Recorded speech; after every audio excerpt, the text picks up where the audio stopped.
Hey guys, I'm your host Tara A. Devlin, and welcome to this week's episode of Kowabana, true Japanese scary stories from around the internet. Have you picked up your copy of Toshiden Volume 3 yet? It's on sale right now, so head over to Amazon to grab your copy. Don't miss out. We've also got a brand new URL to go with several new designs recently uploaded to our merchandise store. You can check those out at kowabana.store. That's kowabana.store. On this week's episode, we're looking at two more extremely popular and terrifying tales. First up sees a young man and his brother bring home a seemingly plain, if somewhat rusty, sword from a neighbour who passes away.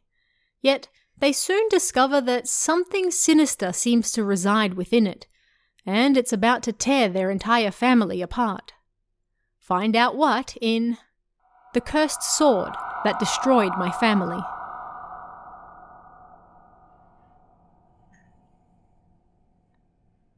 Let me tell you about a scary experience I had several years ago. I can't sense anything supernatural, and I've never believed in ghosts either. But this experience changed all that. It's an unbelievable story, so if you want to think it's fake, go right ahead. To start, let me tell you a little about the people involved. Me, a second grader in a countryside high school. I can't see ghosts, I'm short and average, and I like games. My older brother, a second grader in university. He can somewhat sense the supernatural, according to himself. He apparently suffers from sleep paralysis a lot. He's also short and average. He likes messing around with computers. My mother, a housewife. She can't see ghosts and she's a very level-headed person. My father, a public servant.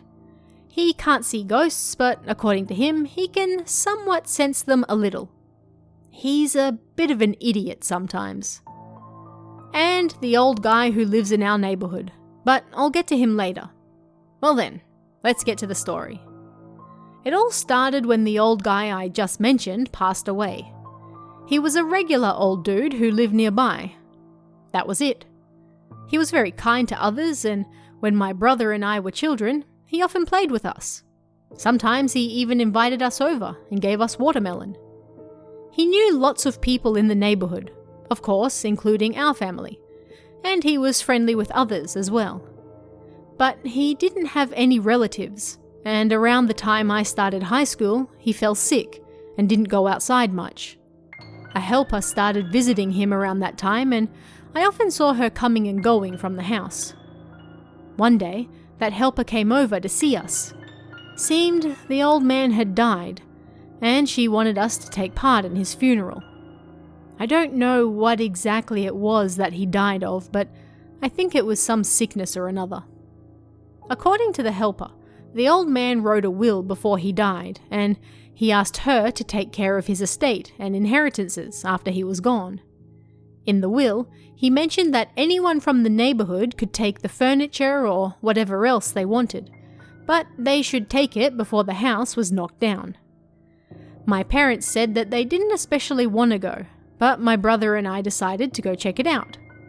I thought it might be nice to have a memento of the old man, but apparently my brother wanted to find something he could sell. There were lots of people in the house when we got there, and there was pretty much nothing of value left. I returned home with a bonsai he had carefully raised in his garden, but my brother said he'd return home after searching a little more. I was at home researching how to look after the bonsai when my brother returned, looking extremely cheerful. He said he'd found something interesting in the old man's home. He handed me a cylinder wrapped in cloth. I looked inside and it was a magnificent sword.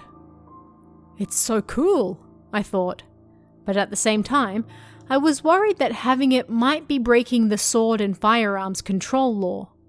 I took the sword out of the scabbard and the blade was rather rusty, with only a few bits of silver here and there. It's pretty awesome, right? You reckon I could auction it for some big bucks? Maybe, but isn't just having this kinda iffy? It's against the law, you know. I'll sell it quickly, it'll be fine. I don't remember the conversation we had exactly, but it was something like that. That night was just the start of the strange things that would happen to us. That night, as we were all eating dinner, the front light turned on, even though nobody was there. It was a sensor light that only turned on if someone was there, but we were all inside, and there was nobody by the front door. "That's weird," everyone agreed. Maybe it reacted to a bug. After that, I watched some TV, had a bath, and then went to bed. That night, I had the worst dream of my life. Even now, I still clearly remember it. I was lying on the ground in an unfamiliar room. My side hurt like hell, and I couldn't move. I struggled to look down and saw that my clothes were covered in blood. I heard a voice speaking in a foreign language coming from above my head. Even though I didn't know the language, I knew the voice was saying, "Help me! No!" Looking in the direction of the voice, I saw my younger sister being attacked by some soldiers. By the way, I don't actually have a sister, but no doubt about it, that was my younger sister. I don't even know, man. She desperately sought my help and fought back, but there were too many soldiers holding her down, hitting her, and she was powerless to stop them. I was so angry that I couldn't stop shaking. I hated these soldiers more than life itself. We had been such a happy family until just moments ago, so why was this happening? Even if it cost me my own life, I swore to kill them all. My sister was so young. I could never forgive them for what they were doing to her. I stood up, filled with rage and hatred. My side hurt like a bitch, blood dripped down from my mouth, and I couldn't speak, but none of that mattered at all. Then, as I was about to attack the men surrounding my sister, a pain shot through my back, and I fell over. I had no idea what was going on, but all I felt was rage. A voice speaking Japanese came from behind me. "You sure are something for a peasant. You should die proud." But at the time, I didn't know what the voice was saying. Everything darkened around me, and all I could feel was rage, hatred, and despair. I woke up covered in sweat. I was completely and utterly lost as to what was going on, and the rage I felt refused to calm down as well. It took me about 3 minutes to even realize that I'd been dreaming. Even though I was a high school student, I was too scared to stay alone in my dark room any longer, so I decided to go into the living room and get some tea. When I got there, my mother was up, despite it being late at night. She was leaning over the sink and throwing up. "What's wrong? Are you sick?" I asked. "No, that's not it. I just had a bad dream." She continued to throw up as we talked. For some reason, I joined her. As I cleaned it up off the floor, I told her that I'd had a bad dream as well, but neither of us told each other the details. A few days later, I found out that my mum had a dream where she was pregnant and she was walking down a river trying to escape from something. When she finally reached the shore, thinking she was saved, someone attacked her with a sword. Then they cut open her stomach, removed the baby, and killed it right in front of her. The baby was rather large and it cried out as it did. My mother said that she couldn't get that scream out of her head. I heard all of this after it was over, so in the end, I think it was just a bad dream and nothing more. When we were done cleaning up, I heard my older brother scream up in his room. We rushed upstairs and were greeted with an unbelievable sight. My brother was completely naked, a blood-curdling expression on his face as he slapped his own backside. Something definitely wasn't right, so I rushed over to restrain him. I thought maybe he was possessed or had gone mad, but oddly, he wasn't. He apparently also had a nightmare, and slapping his backside while naked was apparently a charm to exorcise evil spirits. I looked it up later, and apparently it's a famous charm on the internet that people call surprisingly utopia. It sounds like a joke, but it's not. That night, all of us besides my father slept in the living room, trembling from the bad dreams we'd had. The next day, my brother told me about the dream he had. He said that in his dream, he was executed, and the reason for it was because he had sharp eyes. It was a ridiculous reason, but that was why he was executed. I told him about my dream, and we discovered that both our dreams had several points in common. Both of us were killed in our dreams. We both spoke another language that we didn't know, and we both heard Japanese right before we died, but in the dream, we didn't understand it. My brother said it had to be something spiritual. I didn't believe in ghosts, but I was honestly terrified, and I was starting to wonder if maybe that was possible after all. But what was causing it? There was only one thing I could think of: the old man's sword. I decided that the sword must have cursed us somehow. But the problem was, what to do with it? I thought we should take it back to the old man's house, but my brother really wanted to sell it, so we put it up on an auction site that same day. But night came and it still hadn't sold. That night, the sensor at the door went crazy. The night before, it had only gone off once, but that day the light kept flashing on and off constantly. Again, everyone other than my father trembled in fear. "Must be broken," my father said, going outside to turn it off at the source. After that, the entire house was filled with the sound of banging and rapping. My brother left the sword behind and ran off to spend the night at his friend's house. Seriously, screw that guy. There was nothing else I could do, so I got into bed.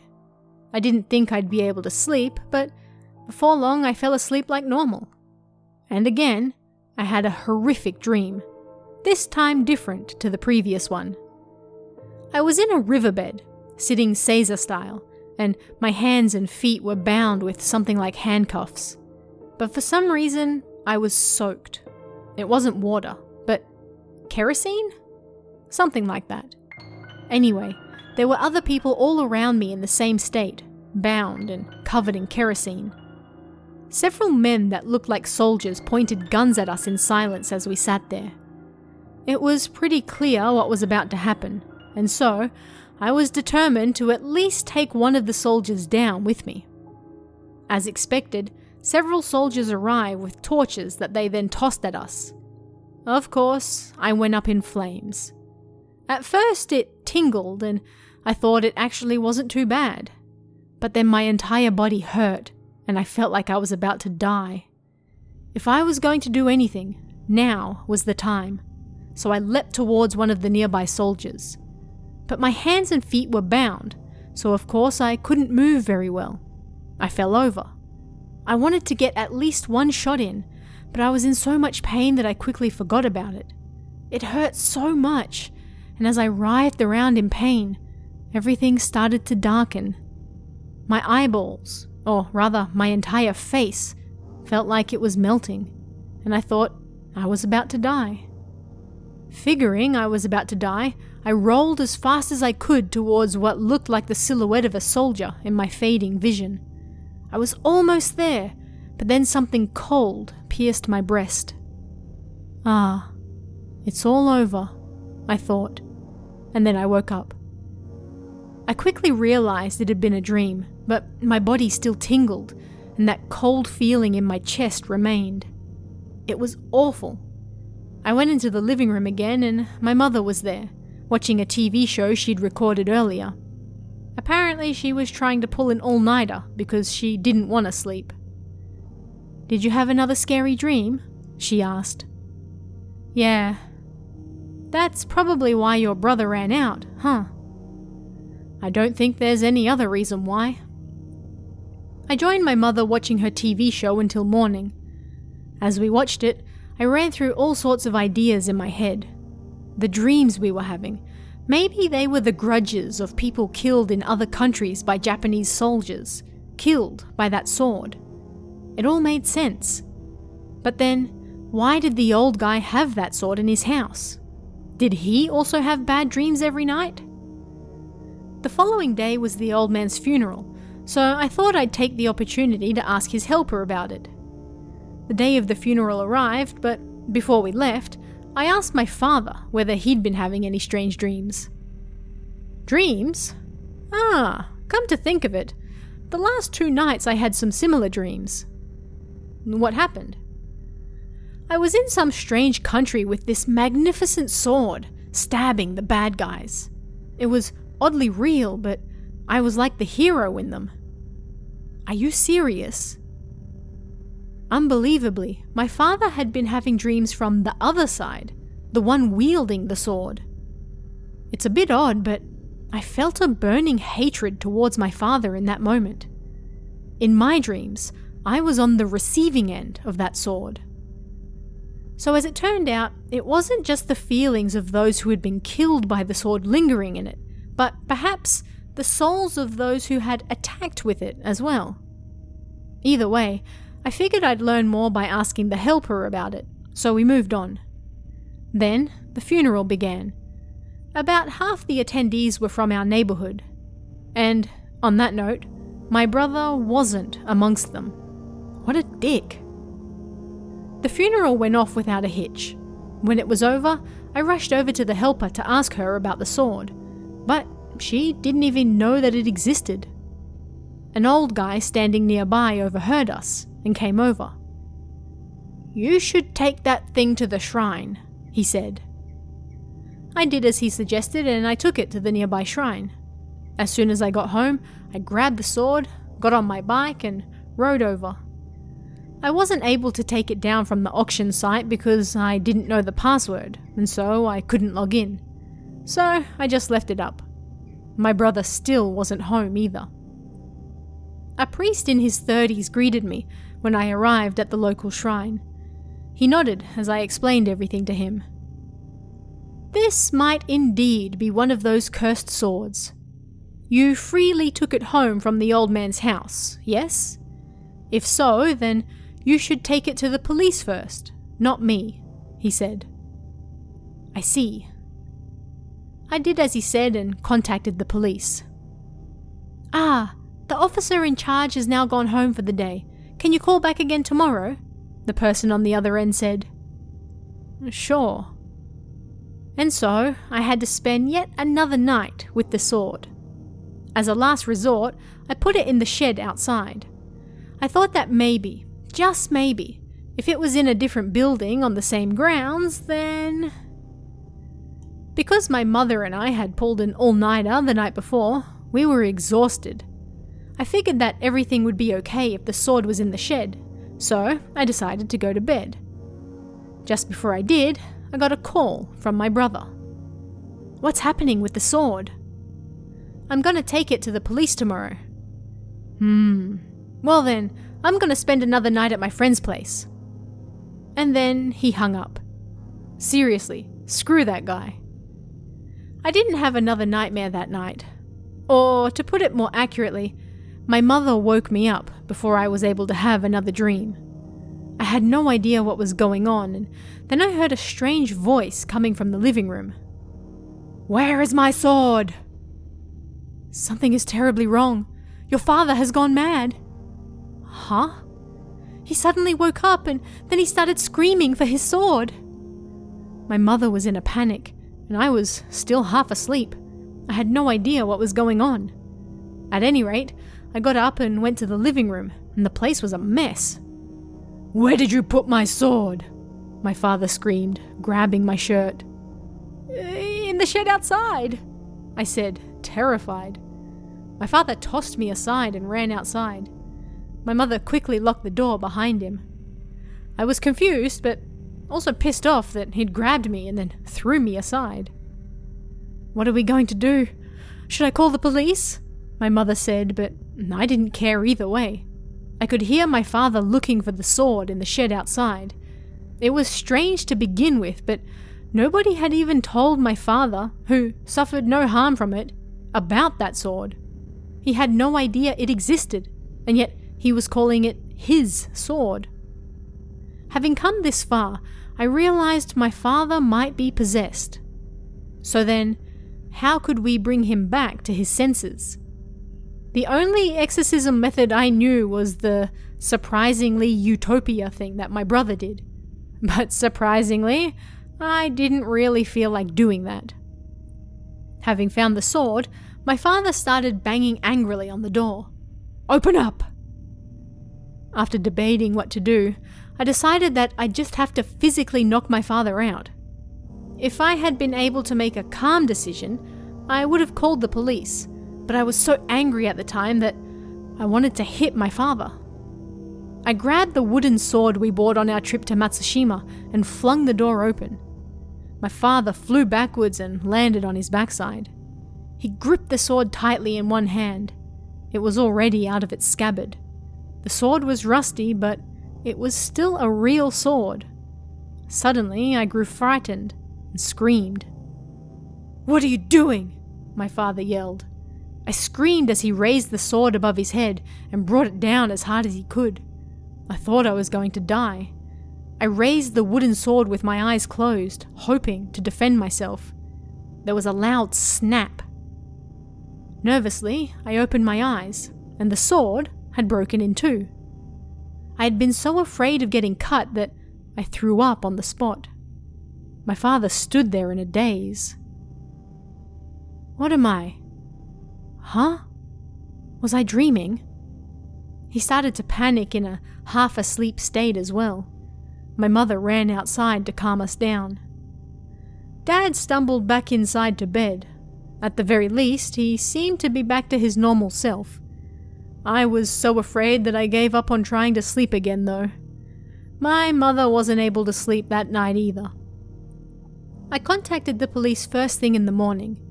I told them the details of finding the sword, and they told me to hold on to it until they could have someone come out and have a look. Are you kidding me? I didn't want to spend another night with that thing. And so I started bawling on the phone. "This sword is cursed! Seriously!" It's a little embarrassing to think about now. The officer on the other end was probably a little confused and put off by it. As we talked, they wanted to know more about the particular details, so I grabbed the sword and took it to the police station.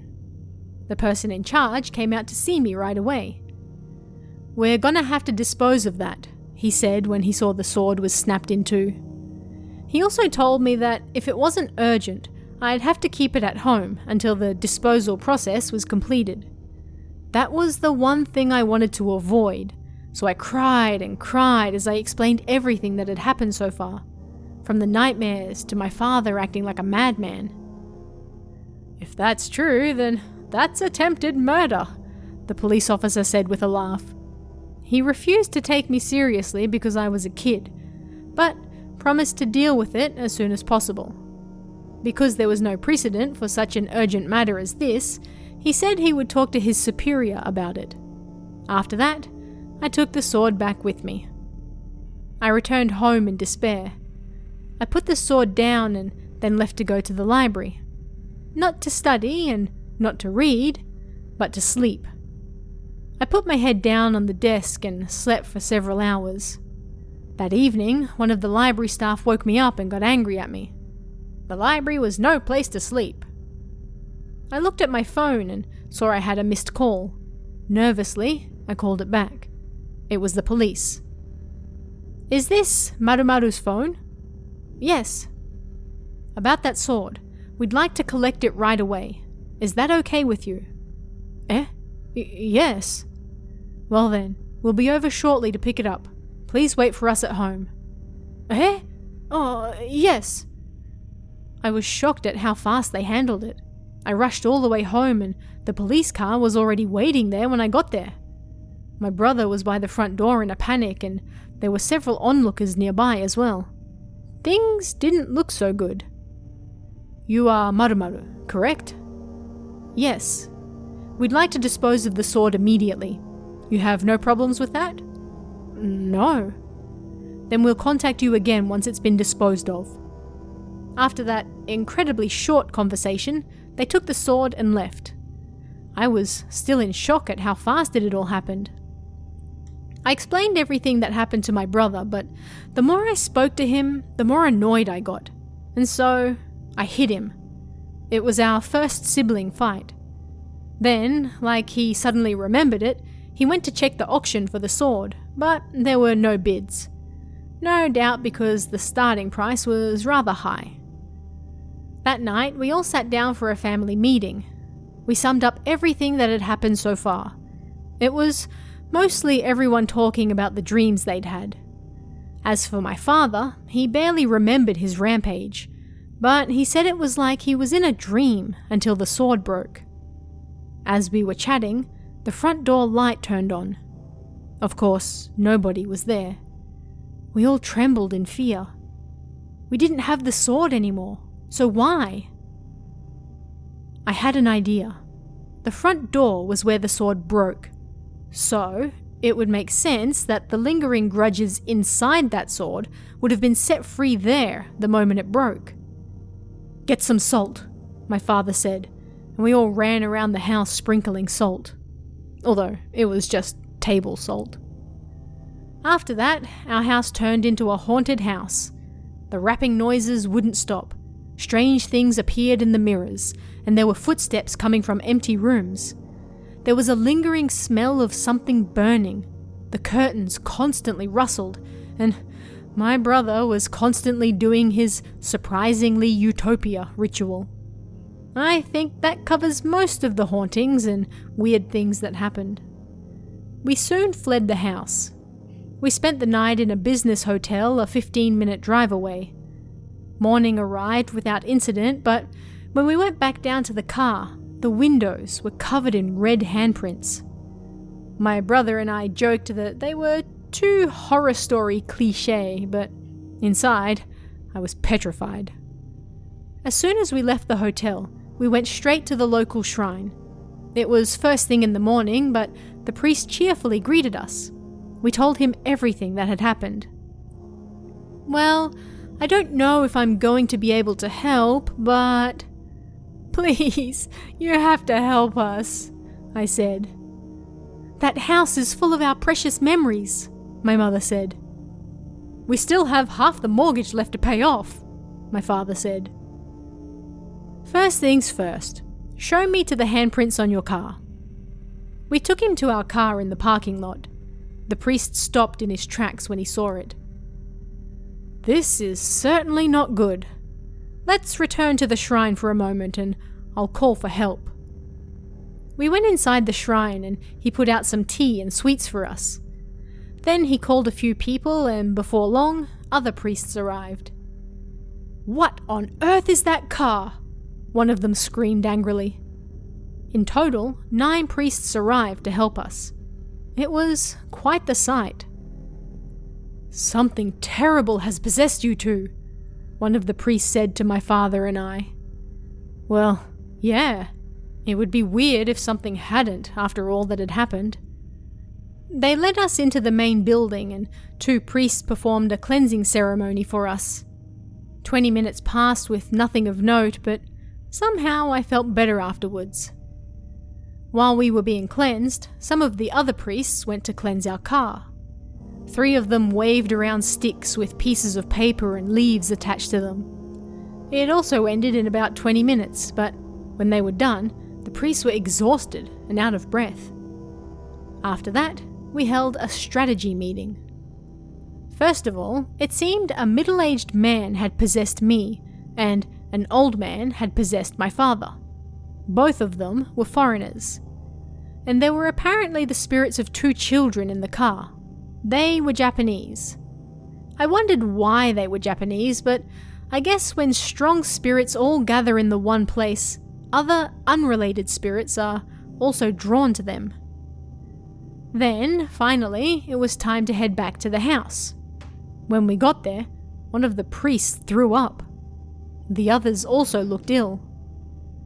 "This is worse than I imagined. We can't ignore it, but..." one priest said. "Let's return to the shrine and prepare carefully. We should come back again tomorrow," another said. "Is that okay with you?" another asked us. "Understood," my father replied. Seemed the house was worse than they thought, and they'd have to try again the following day. I was supposed to go to school the next day, but my father told me I could take the day off. We got back in the newly cleansed car and spent the night in the business hotel again. The next morning, the house purification finally began. The priests hung up white paper around the building, erected a impromptu kamidana by the front door, and then started their massive ritual. The priests waved around their sticks with paper and leaves like they had with the car, and then they stuck charms all over the place. Then they took a break. After that, they said they were ready to go, and 2 of the priests went inside the house. I don't know what they did in there, but an hour later, they finally returned. They told us that the house had successfully been cleansed. As long as we didn't take the charms off the walls inside, then everything would be fine. Oh, and the ceremony wasn't cheap, of course, greatly troubling my father. We thanked the priest profusely and went inside. There was generally a charm in each and every room, and several in the halls and toilet. In the end, I still don't know what that sword really was and why the old man had it either. If that sword really had killed lots of foreigners, my brother said at a later date, and if they found DNA or something on it, it would be a diplomatic nightmare, right? That's no doubt why the police took care of it so quickly. That made me even more frightened. The priest made regular visits to our house after that to change the charms, but nothing supernatural ever happened again. Our last story for this week sees a young woman visit a transmission tower with 2 of her bosses for a regular checkup. Yet things on the lonely, snowy mountain don't seem quite right, and they're perhaps not as alone as they think. Find out why in Transmission Tower on the Mountaintop.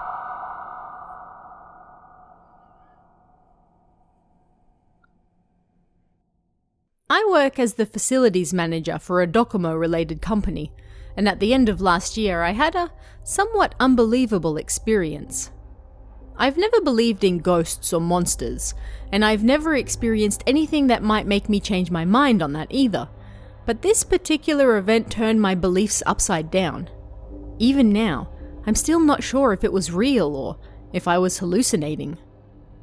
On December 27th last year, I set out to inspect the antenna tower on top of a mountain with 2 of my superiors. We drove up the mountain road, but the snow got too deep and the car didn't have its winter tires on, so we weren't able to go any further. Reluctantly, we parked in front of a nearby shrine and decided to walk the last kilometre there. The ground was frozen and the snow crunched beneath our feet. Strangely, there was no snow in the trees, so I asked my boss, Kei-san, about it. Because the snow that accumulates in the trees soon falls to the ground, he said. And so, it took us 30 minutes to get close to the transmission tower as we took in the scenery and stumbled in the snow. When the tower came into view and we turned off the road to head into the forest, Kei-san looked up. There's something caught in the branches up there. My other boss, T-san, looked up as well. There was something thin and white, like a piece of material, hanging from a branch about 5 meters above us and blowing in the wind. As we proceeded further, we noticed more of the same thing wrapped in the fence and iron bars surrounding the transmission tower. As we got closer, we saw that it wasn't cloth, but paper. Something had been written on it in black ink, and it appeared to have been torn into thin strips. It was all over the place. Did somebody who works up here do this as a prank? It's creeping me out. We unlocked the gate and went inside. We put the key in the transmission tower door next and turned, but the door refused to open. That's odd, I thought, so I tried turning the key the other way, and this time the door opened without resistance. Looks like this was unlocked, I said. No way, Kei-san said. I'm sure I locked it the last time we were here. We went inside and the place stank. The other two seemed to notice it as well. "What is that smell?" they said. As I inspected the power and transmission panel, T-san screamed behind me. Looking closer, there was some animal fur lying at the bottom of the stairs. "Is that a deer?" Kei-san said. He moved some of the fur aside with his foot, and there were numerous bloodstains beneath it. "Did something eat it here?" T-san asked. But there were no bones, and there didn't seem to be enough blood for that. Plus, the front door was closed, and even if it was unlocked, it was difficult to think that an animal would be able to get in that way.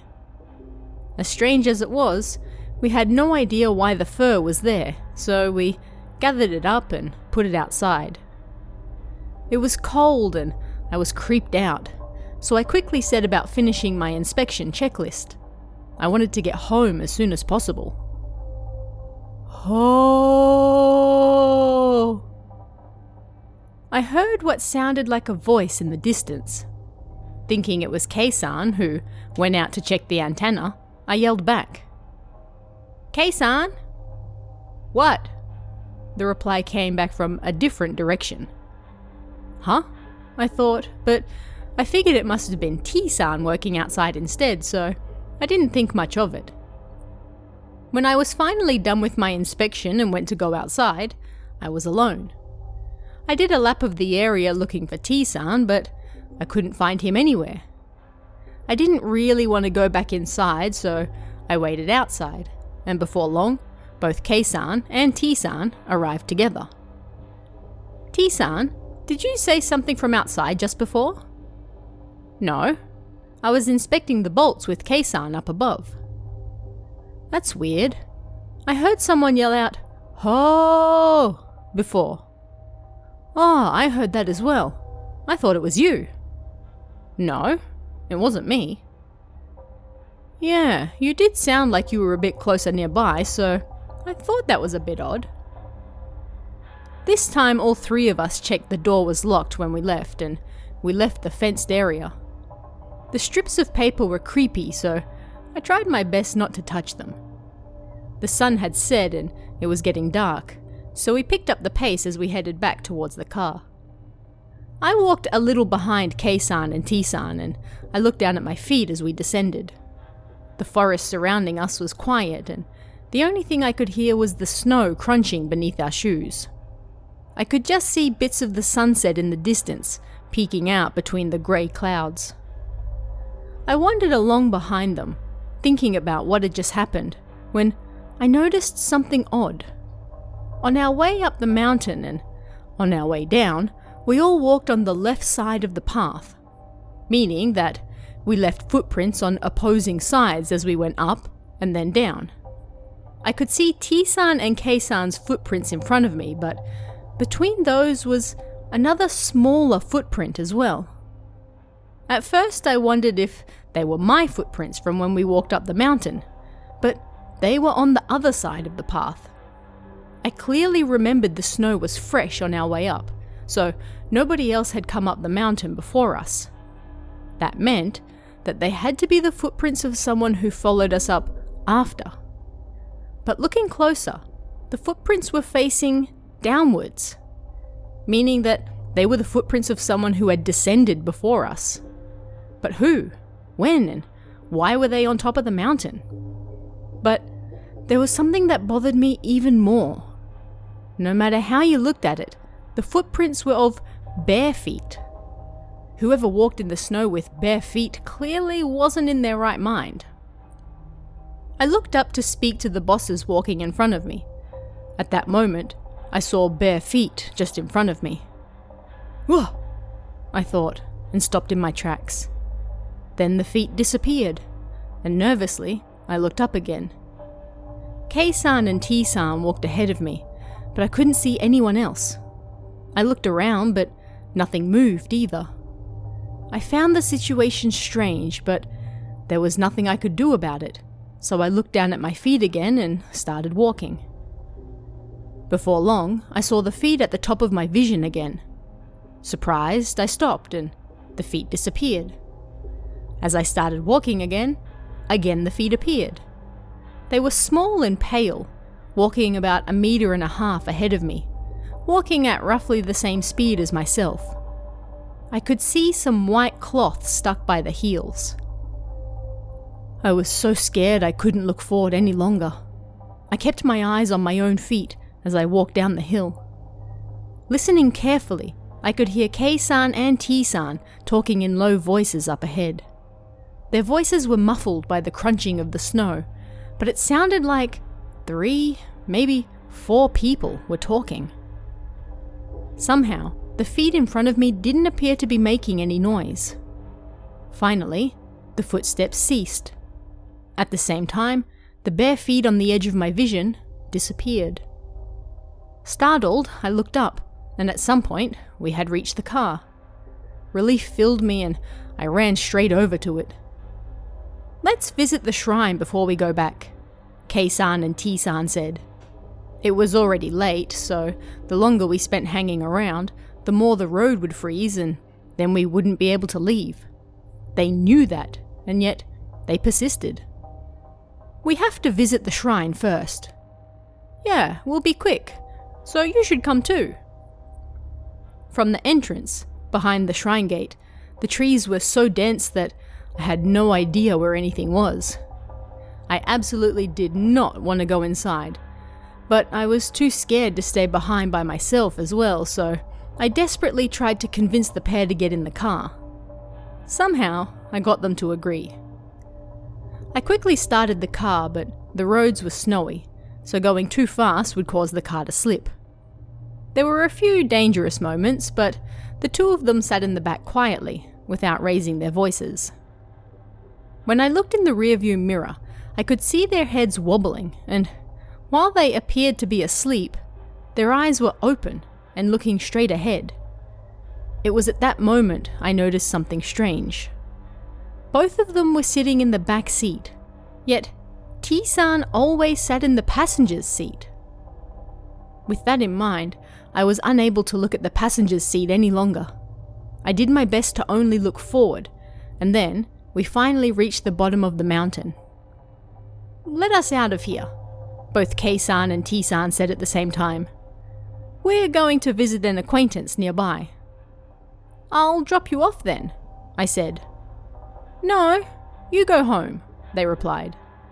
"The roads around here are confusing and you might get lost on your way back. You return to the office and let them know that you came back first." Honestly, I wanted to get back as soon as possible, so I dropped the pair off in front of the closest store. As they got out, T-san casually opened the passenger's side door. A chill ran throughout my entire body and I rushed back to the office. Neither Kei-san nor T-san came to work the next day. They had to work during the New Year's holiday, so it wasn't that odd to take some time off around then, but considering what happened the day before, it gave me chills. I tried calling their cell phones. I was unable to get through to T-san, but Kei-san answered. "Don't call me on my day off," he said, laughing. I was relieved. But after that, neither of them showed up to work for New Year's. And shortly after, T-san quit. I didn't hear why, but he apparently mailed his letter of resignation. Nobody heard from Kei-san after that either, and we weren't able to reach him on his phone. I regret not forcing them to come with me when we came down from the mountain that day. A huge thank you and shout out to this week's Kami tier member, Jojo. It's thanks to your support, along with everyone else, that I'm able to keep doing this show, so thank you very much. Don't forget to check out Toshiden Volume 3, available on Amazon right now. And if you'd like to chat about this week's stories, come and join us in the Kowabana Discord. You can find that link in the description or on kowabana.net. You can also check out our Patreon at patreon.com/TaraADevlin for exclusive bonus stories and extras, or our YouTube channel at youtube.com/KowabanaJapan for all sorts of Japanese horror you won't find anywhere else. Thanks guys, stay safe, and I'll see you again next time for even more Kowabana, true Japanese scary stories from around the internet. Want even more scary stories? Head over to Kowabana.net for new translations every week. You can also join our Patreon for exclusive stories you won't find anywhere else. Head over to Kowabana.net now.